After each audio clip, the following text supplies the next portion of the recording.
No considerem que la crisi estigui situada en el sector de la construcció, sinó que aquesta crisi en aquests moments està situada en el sector immobiliari i en el sector financer. Ara bé, veiem amb preocupació l'evolució que hi pot haver en els propers mesos.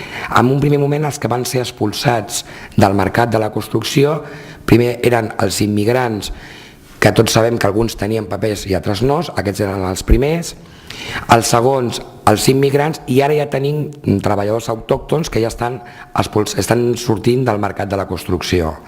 Què passa? Que normalment dintre del sector de la construcció, que és diferent al de la indústria, un treballador tenia un contracte d'obra, però normalment l'empresari, quan tenia una obra i ja la tenia mitja en marxa, ja començava una altra obra.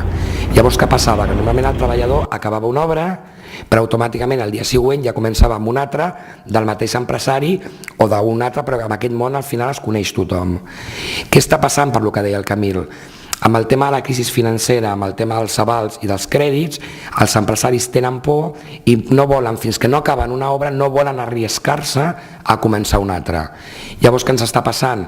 Pues que quan acaba una obra, el treballador li diuen s'ha acabat l'obra, i el segon més preocupant, els estan obligant a fer-se autònoms. Des de la UGT de Catalunya considerem que ara és el moment de que l'administració s'hi posi de veritat. Som a temps de poder evitar una situació de crisi forta en el sector de la construcció que indirectament pugui tindre un efecte dominó en d'altres sectors. Com s'ha de fer?